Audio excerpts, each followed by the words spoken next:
Saudara, hari ini saya akan menyambung kembali pembahasan kita mengenai peperangan rohani, dan minggu yang lalu saya sudah membahas mengenai perlengkapan senjata Allah atau perlengkapan senjata rohani. Kita berbicara mengenai berdiri tegap, berikat pinggangkan kebenaran, dan berbaju sirahkan keadilan. Hari ini kita hanya membahas satu aspek saja, yaitu kakimu berkasutkan kerelaan untuk memberitakan Injil damai sejahtera. Nah, saudara-saudara, pemberitaan Injil dikaitkan dengan kasut. Ya, kasut itu alas kaki ya, saudara ya. Terompah, alas kaki atau sandal. Kalau zaman dulu sandal ya, tapi kalau sekarang sepatu ya bisa ya, saudara ya. Yang jelas itu alas kaki ya, saudara ya. Nah, oleh karena itu saudara, maka alas kaki ini dikaitkan dengan pemberitaan Injil. Apa maksudnya, saudara? Nanti kita akan melihat, saudara, dan apa hubungannya dengan perlengkapan senjata Allah ya. Kenapa berkasutkan kerelaan memberitakan Injil sangat penting di dalam peperangan rohani. Kita pertama-tama melihat kasut dulu itu sendiri, saudara. Fungsi kasut itu apa? Fungsi sandal atau sepatu itu apa? Kaos kaki termasuk ya, itu melindungi kaki ya. Itu satu rangkaian, satu bagian itu. Fungsinya apa? Pertama-tama untuk menjaga kaki dari hal-hal yang buruk ketika kita berjalan ya. Mungkin Anda berjalan nanti ada duri, mungkin ada batu-batuan ya. Untuk melindungi kaki kita, maka kita menggunakan sandal, menggunakan sepatu, menggunakan alas kaki. Itu fungsi pertama. Fungsi yang kedua adalah agar kaki kita tetap bersih ya. Agar kakimu tidak injak tai sapi ya. Kotoran sapi, kotoran kambing, kotoran anjing atau kotoran kucing. Di depan sana tadi ada kotoran kucing. Ya, harus dibersihkan ya. Ya. Saya tidak tahu kenapa kucing suka buang kotoran di depan situ ya. Padahal tempat itu selalu dibersihkan, saudara ya. Nah, kalau kita tidak pakai sandal, kita jalan ke tempat yang ada kotoran kucingnya, kaki kita akan mengenai kotoran kucing dan kaki kita menjadi kotor, saudara. Jadi ada dua fungsi. Pertama, agar kita terhindar dari hal-hal yang mencelakakan kaki kita. Yang kedua, agar kita terhindar dari kotoran-kotoran yang mengotori kaki kita. Melindungi kaki kita dari kotoran-kotoran. Ya, ini yang pertama. Nah, apa hubungannya fungsi kasut ini dengan kerelaan memberitakan Injil? Apa hubungannya, saudara?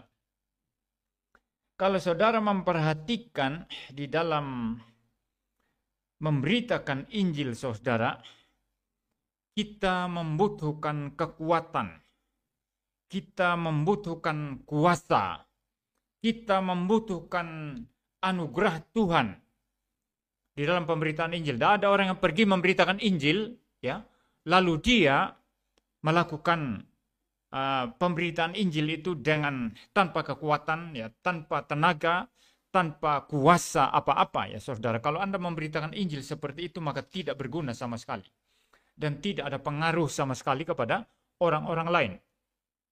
Ya, ada banyak orang memberitakan Injil dengan menggunakan kuasanya sendiri. Kuasanya dia seberapa banyak, ya, saudara. Ada orang memberitakan Injil kalau di daerah Indonesia Timur, ya, atau mungkin di daerah Indonesia Barat yang mayoritas Kristen, itu mereka minum alkohol, ya, minum minuman keras. Agar apa? Supaya semangat, katanya. Agar apa? Supaya berani di hadapan orang, katanya. Mengapa engkau tidak berani berdiri di hadapan orang untuk memberitakan Injil? Mengapa tidak berani? Karena tidak ada kuasa. Mengapa tidak semangat? Karena tidak ada kuasa, saudara. Jadi butuh minuman keras untuk memberikan semangat dan kuasa. Ini ketololan luar biasa. Kebodohan luar biasa ini, kedunguan luar biasa. Karena pemberitaan Injil butuh kuasa. Tapi saudara, Anda siap, sehat, punya kaki, punya mulut untuk siap sedia memberitakan Injil. Punya pikiran yang jernih untuk memberitakan Injil. Mengurai berita Injil dan sangat sistematis, sangat bagus. Ada juga kuasa Tuhan yang menyertai. Tapi kalau Anda tidak melangkahkan kaki pergi memberitakan Injil, semua itu berguna apa enggak? Kuasa Tuhan ada manfaatnya enggak? Enggak ada. Anda punya tubuh sehat bermanfaat enggak? Enggak ada. Punya suara bagus untuk khotbah bermanfaat enggak? Enggak bermanfaat apa-apa. Maka butuh kaki untuk melangkah pergi memberitakan Injil.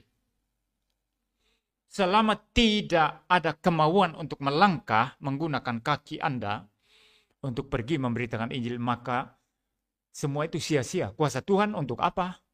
Suara bagus untuk apa? Kesehatan untuk apa? Saudara punya kaki kuat untuk berdiri untuk apa? Tidak ada guna semua. Maka di sini penting apa? Kemauan untuk melangkah. Maka pemberitaan Injil yang rela itu diumpamakan sebagai kasutnya. Kasutnya ya. Alas kakinya. Penting sekali. Tanpa kasut kerelaan memberitakan Injil, maka tidak ada pemberitaan Injil, saudara. Percuma kuasa Tuhan menyertai, percuma kesehatan kita punya, percuma kita pandai berkhotbah, percuma kita mempunyai segala macam hikmat, kalau kita tidak melangkahkan kaki kita dan sukarela pergi memberitakan Injil, maka semuanya itu menjadi sia-sia. Makanya di dalam peperangan rohani, saudara, ya di dalam peperangan rohani, kerelaan, kemauan yang kuat, kehendak yang kuat untuk melangkahkan kaki itu penting sekali. Melangkahkan kaki itu penting sekali, artinya bertindak. Nggak ada orang hanya ngomong doang ya, hanya ngomong aja. Ya, pokoknya ngomong. Kalau bicara pemberitaan Injil, dia ngomong paling banyak. Seolah-olah dia yang paling pintar, ya, paling rajin memberitakan Injil. Ngomong apa saja dia paling banyak ngomong. Tapi kalau tidak ada kemauan untuk melangkah, untuk bertindak, untuk mewujudkan itu, semua itu tidak ada guna. Ya, maka di sini berkasutkan kerelaan memberitakan Injil menjadi penting sekali dalam peperangan rohani.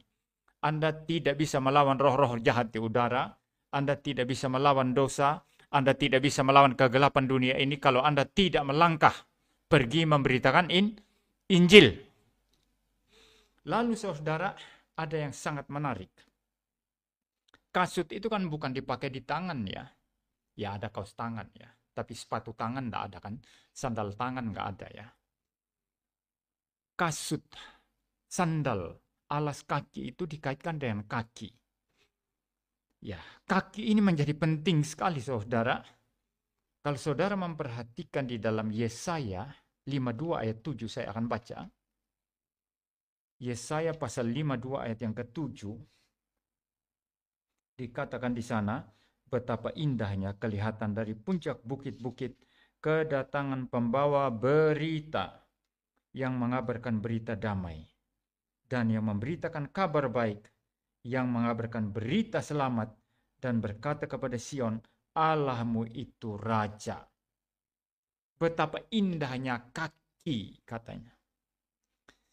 Ya, betapa indahnya kelihatan dari puncak bukit kedatangan pembawa berita ya, yang memberitakan kabar baik, yang mengabarkan berita selamat dan berkata kepada Sion, Allahmu itu Raja. Tidak ada istilah kaki di sana ya saudara ya. Tapi betapa indahnya kelihatan dari puncak-puncak bukit kedatangan pembawa berita. Dia datang, ya datang tentu bukan apa istilahnya kalau dalam olahraga itu kaki di atas tangan, dia jalan pakai tangan ya. Pasti dia datang pakai kaki, mungkin berlari-lari kecil atau berlari kencang. Kalau zaman dulu, termasuk zaman Israel, kalau dalam peperangan itu saudara, pembawa berita dalam peperangan itu sangat penting sekali, sangat dinanti-nantikan. Apakah yang dia bawa itu kabar baik atau kabar buruk? Sangat dinanti-nantikan. Maka begitu ada perang, kemudian penjaga yang berjaga di menara di menara jaga itu saudara, ketika mereka melihat dari kejauhan ada orang berlari-lari ya menuju ke kota atau menuju ke arah mereka, maka mereka melihat-lihat. Cara berlarinya menentukan nanti berita apa yang dibawa. Dan orang yang menjadi semacam istilah yang menjadi pelihat, yang melihat ya orang-orang yang datang itu, mereka sudah hafal betul. Apakah berita baik atau berita buruk nanti? Dari cara berlarinya saja mereka bisa tahu. Ya, jadi kalau beritanya baik, kita menang perang, Israel menang perang, maka itu kelihatan dari orang yang datang membawa kabar itu. Begitu dia sampai dia mengatakan Israel menang, maka seluruh penduduk yang tidak ikut berperang bersorak-sorai merayakan kemenangan itu, saudara. Jadi pembawa berita itu sangat penting sekali. Kaki mereka sangat penting sekali. Mereka berlari-lari dengan lincah. Itu sangat penting sekali, saudara. Dan ayat ini dikutip di dalam Roma, saudara. Dalam kitab Roma pasal 10 ayat 15. Ya, Roma 10 ayat yang ke-15. Saya bacakan, saudara. Roma 10 ayat 15. Dan bagaimana mereka dapat memberitakannya jika mereka tidak diutus, seperti ada tertulis betapa indahnya kedatangan mereka yang membawa kabar baik. Kedatangan orang yang membawa kabar baik itu sangat indah. Paulus di sini kaitkan dengan pemberitaan Injil, ya. Ayat 14 dikatakan, tetapi bagaimana? Saya membaca dari ayat yang ke-13. Sebab barang siapa yang berseru kepada nama Tuhan akan diselamatkan. Tetapi bagaimana mereka dapat berseru kepadanya jika mereka tidak percaya kepada Dia? Bagaimana mereka dapat percaya kepada Dia jika mereka tidak mendengar tentang Dia? Bagaimana mereka mendengar tentang Dia jika tidak ada yang memberitakannya? Dan bagaimana mereka dapat memberitakannya jika mereka tidak diutus? Seperti ada tertulis, betapa indahnya kedatangan mereka yang membawa kabar baik. Jadi sangat indah mereka yang membawa kabar baik. Dan Paulus kaitkan apa yang dikutipnya dari Yesaya ini dikaitkan dengan pemberitaan Injil, saudara. Orang mengakui Yesus Tuhan dan Juru Selamat dan mereka boleh diselamatkan dari mana? Harus mendengar berita Injil. Tapi bagaimana mereka harus mendengar berita Injil kalau tidak ada yang memberitakan? Maka perlu pemberita Injil. Bagaimana orang memberitakan Injil kalau mereka tidak diutus? Ya, jadi ini tugas gereja penting sekali mengutus orang untuk pergi memberitakan Injil. Harus ada orang-orang yang diutus untuk pergi memberitakan Injil, saudara. Orang-orang yang siap sedia, orang-orang yang rela, berkasutkan kerelaan untuk pergi memberitakan Injil. Maka, saudara, kasut, kaki, dan pemberitaan Injil itu sangat berelasi dengan erat sekali. Kaki butuh kasut, kaki butuh sepatu, kaki butuh perlindungan agar dia boleh bekerja dengan baik, berfungsi dengan baik ketika pergi memberitakan Injil. Dan secara metafor, Paulus menggunakan istilah kasut di sini sebagai kerelaan untuk memberitakan Injil. Ada kerelaan melangkahkan kaki kita, bertindak untuk pergi memberitakan Injil. Nah, yang berikut, saudara,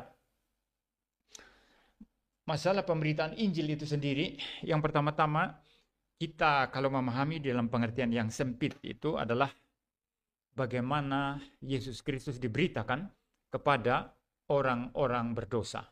Ya, kenapa lihat HP terus? Ya, enggak usah. Ya, jadi memberitakan Injil kepada Yesus Kristus sebagai Tuhan dan Juru Selamat. Ya. Ini dalam pengertian sempit. Ya. Tuhan Yesus berkata, pergilah, jadikanlah semua bangsa muridku dan baptislah mereka dalam nama Bapa, Anak, dan Roh Kudus. Ini pemberitaan Injil, dan pemberitaan Injil ini bersifat verbal. Tidak ada pemberitaan Injil yang hanya pakai kelakuan atau tindakan. Orang-orang teologi liberal yang tidak setuju dengan pemberitaan Injil yang verbal, mereka berkata kita bisa memberitakan Injil dan kelakuan kita. Kita bisa memberitakan Injil dan tindakan kita. Kita bisa memberitakan Injil dan menolong orang-orang miskin, membantu orang-orang miskin dan lain sebagainya. Ya, membantu orang miskin perlu. Menolong orang lain perlu. Itu juga sebagai sarana yang mendampingi pemberitaan Injil. Tetapi tanpa pemberitaan yang verbal keluar dari mulut, bahwa semua manusia sudah berdosa dan bahwa semua manusia membutuhkan Tuhan Yesus Kristus sebagai Tuhan dan Juru Selamat satu-satunya, maka Injil atau yang engkau maksud pemberitaan Injil dengan kelakuan baik dan membantu orang miskin, menolong orang dalam bencana itu tidak berguna sama sekali. Karena itu mungkin hanya mengenyangkan perut yang lapar. Itu hanya membantu orang yang tidak mempunyai pakaian, mempunyai pakaian. Itu hanya membantu orang yang kesulitan, kemudian merasa lega oleh karena engkau membantu kesulitannya, tapi tidak menyelamatkan dia dari hukuman karena dosa. Maka pemberitaan Injil itu bersifat verbal. Ada khotbah pemberitaan Injil. Ada pemberitaan bahwa manusia sudah berdosa. Ada pemberitaan bahwa manusia butuh Kristus, butuh Tuhan Yesus, butuh Juru Selamat untuk melepaskan dari dosa. Dan oleh karenanya orang-orang harus percaya. Percaya kepada Kristus sebagai Tuhan dan Juru Selamat. Tanpa itu saudara, itu bukan pemberitaan Injil. Anda silakan aja berbuat baik. Silakan saja membantu orang miskin. Silakan bagi-bagi super mie, bagi-bagi sembako, bagi-bagi beras. Tapi nggak ada manfaatnya apa-apa untuk keselamatan orang itu. Kecuali hanya mengenyangkan perutnya, kecuali hanya memberi dia pakaian, kecuali hanya meringankan kesulitannya di dunia ini. Tapi tidak akan menyelamatkan hidupnya dari api neraka. Maka pemberitaan Injil verbal. Nah ini dalam pengertian sempit. Ya. Tapi pemberitaan Injil juga itu dalam pengertian yang lebih luas. Karena Injil tidak bisa dilepaskan dari pengajaran. Anda tidak bisa pergi memberitakan Injil. Cukup. Yesus Tuhan dan Juru Selamat. Barang siapa percaya tidak akan masuk neraka lagi, tapi akan masuk surga. Selesai begitu saudara. Tapi orang tanya nanti, Yesus itu siapa? Bagi saya Yesus hanya nabi. Kau bilang Yesus Tuhan. Coba buktikan kepada saya kalau Yesus itu Tuhan. Saya tidak mau percaya. Apakah Yesus pernah berkata dari mulutnya sendiri, I am God. Ya, sembahlah aku, worship me. Because I am God. Gitu ya. Tidak ada, Tuhan Yesus tidak pernah ngomong begitu. Hanya orang Kristen. Paulus itulah yang mempertuhan-tuhankan Yesus. Paulus itulah yang menyesatkan orang Kristen. Pendiri agama Kristen adalah Paulus, bukan Tuhan Yesus katanya. Maka saudara, memberitakan Injil tidak hanya, oh saya tahu Tuhan Yesus adalah Tuhan dan Juru Selamat. Alkitab berkata demikian. Maka sekarang saya harus pergi memberitakan Injil. Selesai di situ. Nanti orang debat dengan Anda. Anda bingung-bingung. Ya, kau bilang Yesus adalah Tuhan. Tapi juga manusia. Bagaimana mungkin Tuhan bercampur dengan manusia? Anda tidak bisa jawab. Padahal istilah bercampur itu salah. Kita tidak mengatakan Tuhan dan manusia bercampur. Masing-masing mempertahankan identitasnya, tapi bersatu dalam satu pribadi logos. Tapi kalau Anda tidak dengar khotbah yang berbobot seperti ini, Anda tidak paham ketika ditanyakan nanti pertanyaan-pertanyaan yang sebetulnya kita bisa jawab, tapi karena Anda tidak belajar, maka tidak bisa jawab. Ya. Jadi pemberitaan Injil juga berhubungan dengan Anda harus memahami ajaran yang sehat. Perlu pengajaran. Kalau sudah paham ajaran yang sehat, perlu juga berapologetika. Ya. Jadi pemberitaan Injil yang sejati berjalan bersama-sama dengan pengajaran doktrin yang sehat. Berjalan yang bersama-sama juga dengan pembelaan Injil, pembelaan iman yang sejati. Dan kemudian juga berjalan bersama-sama dengan bagaimana hidup kekristenan kita memberikan pengaruh di seluruh bidang kehidupan. Nah ini baru satu paket saudara. Nah di sini nanti baru masuk Kalau ada orang susah, kamu sebagai orang Kristen harus bantu. Kamu orang Kristen tidak bantu orang susah, bagaimana engkau bisa disebut orang Kristen tapi tidak mengasihi sesama yang susah? Ini baru masuk, saudara. Jadi pemberitaan Injil yang luas ini, saudara, tidak pernah lepas dari pemberitaan Injil secara verbal, memberitakan kepada orang-orang yang belum percaya, hei, engkau harus percaya Yesus Kristus sebagai Tuhan dan Juru Selamat. Kalau engkau tidak percaya, engkau binasa. Tapi banyak orang takut bicara Injil yang sejati. Banyak orang takut memberitakan Yesus Kristus sebagai satu-satunya Tuhan dan Juru Selamat. Daripada memberitakan Injil yang sejati, memberitakan Yesus sebagai Tuhan dan Juru Selamat satu-satunya, mereka lebih suka kompromi, saudara. Oh, semua agama sama saja. Yang penting Anda lakukan ibadah agamamu, lakukan apa yang dituntut agamamu, kamu juga selamat. Nah, ini adalah orang-orang yang mengkompromikan Injil yang sejati. Jadi ada Injil dalam pengertian sempit, tapi Injil dalam pengertian sempit ini tidak terlepas dari pengajaran doktrin yang beres, tidak terlepas dari pembelaan iman Kristen, apologetika, dan tidak terlepas dari mandat budaya. Bagaimana seluruh kehidupan kita bawa di tengah-tengah masyarakat dan kita berkata, kami orang Kristen. Inilah hidup kami orang Kristen. Kamu mau korupsi, saya tidak mau korupsi. Kamu mau pecat saya. Tapi banyak orang Kristen bajingan, saudara. Terjun di pemerintahan jadi pejabat, mereka korup luar biasa. Korup luar biasa, saudara. Ini kasihan sekali ya. Dunia ini tambah rusak. Kalau orang Kristen ikut rusak, maka tidak ada pengharapan, saudara. Peperangan rohani apa yang mau kita bicarakan? Percuma pendeta teriak-teriak peperangan rohani. Tapi semua yang dikerjakan bersifat korup, ya saudara. Tidak ada guna, saudara. Ya, jangan bangun-bangun. Jangan bangun-bangun, duduk dulu. Duduk dulu. Jadi saudara, percuma, saudara. Tidak ada guna, saudara. Tidak ada guna, saudara, sama sekali. Orang Kristen sama saja. Dunia ini tambah rusak, saudara. Anda dengar korupsi bertriliun-triliun itu gimana itu? Bukan miliar, triliunan itu Pertamina. Masih ada yang lain, cuma belum terbuka aja. Dan yang korupsi itu juga ada orang Kristen di situ, saudara. Bajingan. Itu di Kupang ada polisi, Kapolres. Itu melakukan perzinahan. Atau lebih tepat dikatakan pelecehan seksual terhadap anak di bawah umur 6 tahun. Itu jahat sekali, saudara.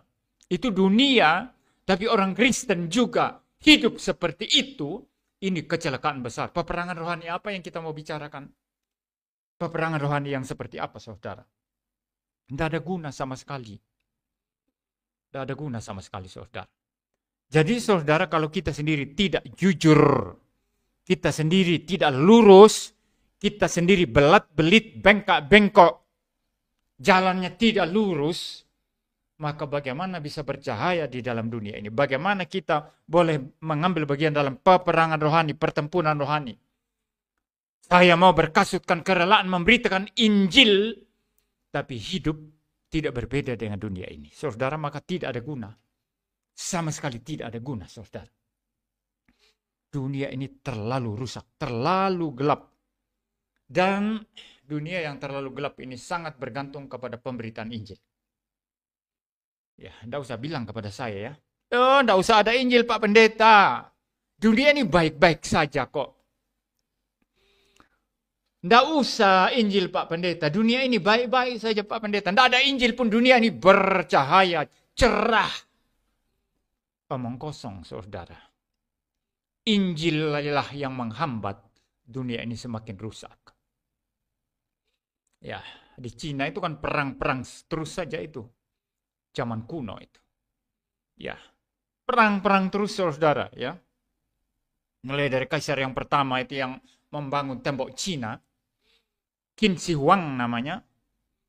Kemudian setelah itu kerajaannya pecah karena penerusnya, pelanjutnya itu lemah sekali. Maka terjadi peperangan antara dua orang penting sekali. Lalu yang menang kemudian namanya Liu Pang mendirikan satu dinasti baru yang namanya dinasti Han. Kemudian Liu Pang kekuasaannya berakhir, kerajaan menjadi lemah, pecah menjadi 3 kerajaan. Maka ada semacam roman 3 kerajaan itu. Kalau saudara membaca itu, ada semacam drama atau juga bercampur dengan mitos atau dongeng di dalamnya, saudara. Itu ada ceritanya sangat terkenal itu, roman 3 kerajaan itu setelah kekaisaran Han, dinasti Han itu pecah. Perang terus, saudara, mencari kekuasaan. Di Jawa ini bagaimana? Perang terus kan? Dari kerajaan satu ke kerajaan yang lain. Dari kerajaan Hindu, ada warisan Buddha, kemudian datang Islam, masuklah Islam, muncullah Mataram Islam. Ada Mataram Hindu, ada Mataram Islam, saudara. Mataram Hindu itu kuno sekali, Mataram Islam ini yang ada hubungannya dengan keraton di Jogja itu. Ya, dulu itu perang-perang terus, saudara. Hanya perang saja. Tapi ketika datang dia yang berkata, kasihilah musuhmu, berdoalah bagi mereka yang menganiaya kamu, dunia jadi berbeda. Oh, saya harus mengampuni musuh. Kalau dia maki-maki saya, kalau dia benci saya harus ampuni dia. Yesus berkata, ya, engkau harus mengampuni. Petrus bertanya, sampai berapa kali Tuhan saya harus mengampuni musuh? Tuhan berkata, 70 kali 7 kali. Itu artinya seterusnya kapanpun musuhmu membenci kamu, kamu harus selalu mengampuni. Dia bawa pedang, kita bawa kasih. Dia bawa amarah, kita bawa damai, saudara. Dia mau ngajak kita adu fisik, kita katakan, saya tidak mau berkelahi, saudara. Saya tidak dipanggil untuk berkelahi. Tapi saya dipanggil menjadi orang Kristen untuk mengasihi kamu. Kalau kamu percaya kepada Yesus Kristus, kamu pun bisa mengasihi. Sama seperti saya mengasihi kamu yang mau membunuh saya. Tapi orang Kristen sulit ya. Makanya di samping ada optimis terhadap gerakan penginjilan, ya, gerakan-gerakan kekristenan yang Tuhan adakan ya, secara global maupun di Indonesia, ya, ada gerakan reform dan lain sebagainya, saudara. Saya optimis untuk itu. Tetapi memandang dunia ini, saudara, menimbulkan skeptisisme luar biasa. Menimbulkan perasaan negatif luar biasa. Kenapa? Bukan karena dunia ini tambah rusak. Memang dunia ini tambah rusak, saudara. Dunia ini memang tambah korup. Tapi karena orang Kristen pun kebanyakan tidak berbeda. Banyak orang Kristen bajingan-bajingan, saudara. Banyak orang Kristen bajingan, saudara. Ya. Kenapa? Mereka sudah terbiasa bajingan di gereja. Mereka tidak jujur uang. Mereka khotbah manipulasi jemaat. Ya. Jemaatnya makanya hasilnya tidak beres. Nanti jadi pejabat korup. Ya. Jadi saya melawan orang-orang di Facebook mempertanyakan saya. Apa hubungan gereja Pak Pendeta dengan orang yang korupsi Pak Pendeta? Apa hubungan dengan gerejanya? Yang mengajarkan dia kan gerejanya. Takut akan Tuhan, betul ya? Takut akan Tuhan. Permulaan pengetahuan. Engkau ajarkan tidak di depan jemaat. Ya walaupun tetap ada pengecualian. Ada jemaat yang memang mokong ya. Jemaat yang memang nakal ya. Sudah diajar oleh pendetanya dengan sangat serius untuk takut akan Tuhan. Tapi tetap ngeyel. Tetap menjadi orang Kristen yang tidak beres. Ya itu lain hal ya. Tapi kalau begitu mudah mendapatkan orang Kristen jadi pejabat korup. Pegang apa saja korup. Pegang apa saja tidak jujur. Pegang apa saja bengkok. Bahaya sekali. Saya mempunyai perasaan negatif, skeptis luar biasa terhadap gereja. Ya, terhadap gereja. Untuk apa gereja besar-besar, saudara? Nampung 1.000, 2.000, 10.000, 20.000 orang. Tapi itu ampas, kosong semua. Nggak ada guna sama sekali. Dan orang bergereja di gereja-gereja semacam itu. Mereka ada di pemerintahan, ada di perusahaan. Korup luar biasa.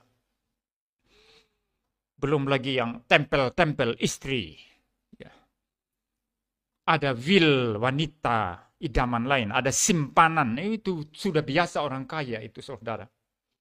Ada istri sah, ada simpanan. Dia taruh beli perumahan bagus di satu tempat yang tersembunyi. Dia taruh simpanannya di situ, dia belikan mobil, kasih fasilitas, tiap bulan dikasih uang belanja. Lalu kapan dia mau, dia pergi mampir di sana. Orang Kristen ada yang seperti itu? Saya yakin ada. Saya kok tambah pesimis ya dengan orang Kristen ini, saudara. Saya tambah pesimis dengan orang Kristen ini. Bajingan banyak sekali. Kristen tidak beres, pendeta tidak beres banyak sekali. Pendeta itu mulai dari mana? Sekolah teologi. Engkau kerja paper ngaco-ngaco tidak jujur, ambil paper orang lain lalu tinggal rubah nama, rubah sedikit-sedikit. Itu bajingan itu, saudara. Ambil skripsi orang, tinggal ubah nama, ubah sedikit-sedikit, itu bajingan. Jadi engkau belum jadi pendeta, sejak mahasiswa teologi sudah bajingan. Maka saya mengajar sekolah teologi, tidak bisa gampang-gampang dapat nilai kalau dosennya muri wali. Ya, jangan kau kira. Saya tahu engkau plagiarisme dan bahkan saya sudah tutup plagiarisme. Caranya bagaimana? You sebelum kirim tugas paper, sebelum menulis paper, kirim kepada saya proposal dulu. Proposal itu apa? You tulis pendahuluan daripada papermu. Apa? Kamu mau bahas topik apa? Ya, apa keunikan daripada topik ini? Harus ada yang unik. Kalau tidak ya tidak usah bahas. Kalau orang semua sudah bahas itu untuk apa? Paling nanti kamu cuma jiblak kiri kanan kan? Keunikannya apa? Lalu metode engkau mengerjakan paper itu bagaimana? Lalu berikan sekalian outline-nya. Bagaimana kamu mengerjakan step by step. Itu di pendahuluan. Nah, masih saya serahkan. Nanti yang ngaco-ngaco kan kelihatan. Yang gak relevan kelihatan. Saya tolak. You ubah ini. Kalau sudah diubah-ubah, diobok-obok, dia tadinya mungkin mau rencana, mau plagiarisme, tidak bisa lagi. Paham ya? Dia mesti tulis sesuai dengan yang saya sudah obok-obok itu. Berarti dia harus tulis menurut riset dia sendiri. Terlalu gampang, cari gelar gampang sekali. Bisa beli gelar. Ada jual beli gelar di dunia teologi. Sudah terbiasa, saudara.